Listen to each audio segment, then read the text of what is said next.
Hello friend, welcome back to my channel Fagupallab. তো ভিডিওগুলো অনেক দিনকার, আর এটা হচ্ছে অক্ষয় তৃতীয়ার ভিডিও। তো তারপরে আমরা দার্জিলিং গিয়েছিলাম। ওইখান থেকে এসে শরীরটাও খারাপ ছিল, আর আমার কলেজের অনেক অ্যাসাইনমেন্ট দিয়েছে, তো ওইগুলো সব করতে হচ্ছে বলে ভিডিওগুলো ছাড়ার আমি সময় পাচ্ছি না, তো একটু দেরি হচ্ছে ভিডিওগুলো দিতে। তো আজকের ব্লগটা সকাল সকাল স্টার্ট করেছি, কারণ আজকে আমি যাব দোকানে, আর আমাদের দোকানে অনেক সকাল সকাল পুজো হয়। তাই সকালে উঠে এই যে আমি স্নান করতে গেলাম, এই যে স্নান করে চলে এলাম।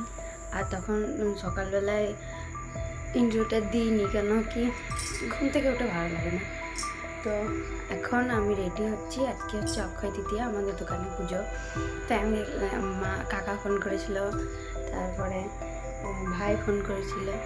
তো হঠাৎ মনে হলো যাব, তো ওই জন্য এখন বাসে 5:25 এরকম। তো আমি এখন স্নান করে কমপ্লিট, এই যে আমার শ্যাম্পু করা হয়ে গিয়েছে। এবার আমি রেডি হবো, তাড়াতাড়ি করে যাবো। তো চলো তোমরা ভিডিওটা দেখো। তো যেহেতু পুজো, তাই একটু মনে হলো একটু আলতা পরি, তাই মা আমাকে আলতা পরিয়ে দিচ্ছিল, আর আমি তখন রেডি হচ্ছিলাম, কারণ আমাদের পুরোহিত অনেক সকাল সকাল আসে ওইখানে। তাই মাকে বললাম তুমি আলতাটা পরিয়ে দাও, আর আমি রেডি হয়ে নিই।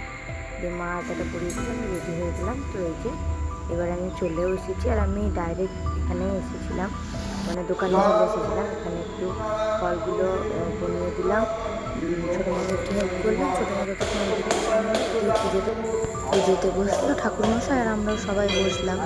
তো এই যে এখন পুজো হচ্ছে, আর ঠাকুরমশাই একটু তাড়া ছিল, ওই জন্য অনেক সকাল সকালে পুজোটা হয়ে গিয়েছিল। পুজো হয়ে যাওয়ার পরে ওইখানে অনেককে প্রসাদ দিতে হয়, কারণ আশেপাশে অনেক দোকান আছে, বাড়ি আছে, আমাদের বালিঘাট আছে, সব তো আমাদের এখানে পুজো কমপ্লিট।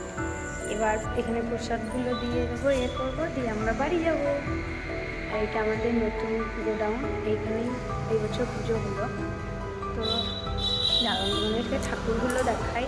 তো পুজো হয়ে গিয়েছে, অনেক সকাল সকালে পুজো হয় আমাদের এখানে। তো চলো পুজোটা দেখতে পারি।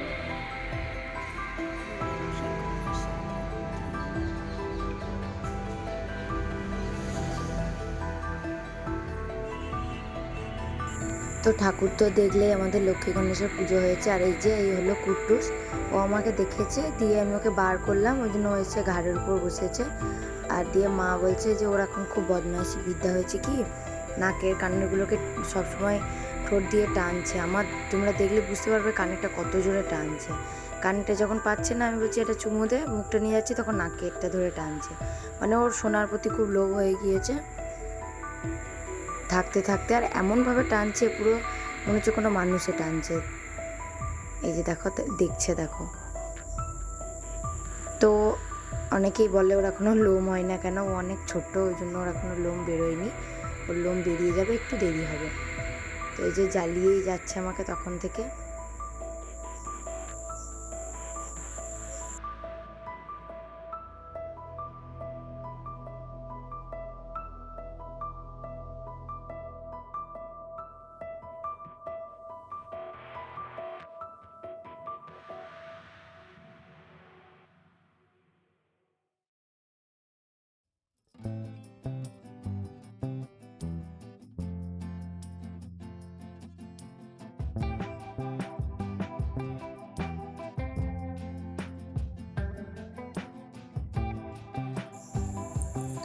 তো এবার ওর সাথে একটু খেলা করে তারপরে আমি বেরিয়ে এলাম অনুভবের সাথে খেলা করতে।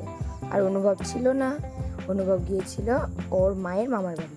তো তারপরে ভাই যে পরোটা ঘুগনি সব নিয়ে এলো, দিয়ে খাচ্ছিলাম, আর ও এলো আমার সাথে খেতে, ও খাচ্ছিল। দিয়ে খাওয়া দাওয়া সেরে একদম পুরো দুপুরে না বিকেলে, আমি তারপরে আর কিছু খাইনি ভাত টাত। দিয়ে বিকেলের দিকে আমাদের যেহেতু ঘরে একটা ছোট্ট পেয়ারা গাছ আছে, আর পেয়ারা গাছে প্রচুর পেয়ারা ধরে, আর পেয়ারাগুলো খুবই মিষ্টি আর খুবই বড়। তো মা পুরো যত্ন করে রেখে দেয় যে আমার নাতি এবং 2 মেয়ে খাবে। দিদি অতটা পছন্দ করে না, আমি খুব ভালোবাসি, আর আমার দিদির ছেলে ও খুব ভালোবাসে। তো আমি এখান থেকে তুলে নিয়ে যাই, দিয়ে এখানে এসে দিদিকে পাঠিয়ে দিই, আর আমি আমারটা রেখে দিই। তো এই যে আমি একা একা পেরেই উঠছিলাম না, অনেকটা উঁচুতে ছিল, আর যেহেতু গাছটা খুব ছোট আর ডালগুলো প্রচুর নরম, মানে সেরকমভাবে টিপে ধরতে গেলে, টেনে পারতে গেলে ভেঙে যাচ্ছে। তো ওই জন্য আমি ভাইকে বললাম যে তুই আমার, আর এক হাতে করে তো আমি পারছিলামই না, ভিডিও করছিলাম, ওই জন্য ওই জন্য আমি ভাইকে বললাম যে তুই এক কাজ কর, তুই আমার ফোনটা একটু ধরে দে, আমি ডালটাকে টেনে পারি।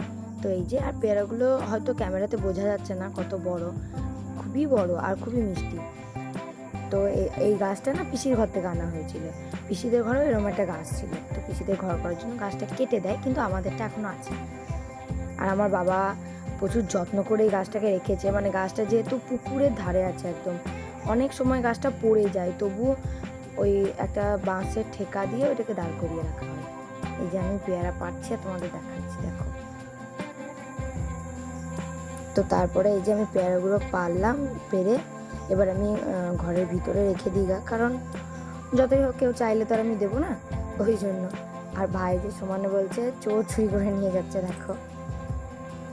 তো এবার পেয়ারাগুলো এখানে রাখবো, আর মা ওইগুলোকে সব প্যাকেটে ভরে দেবে, যেহেতু আমি সন্ধ্যায় বাড়ি যাব তাই নিয়ে যাব। তো তারপরে আমি রেডি হয়ে চললাম দোকান, কারণ আজকে দোকানে ছিল হালখাতা।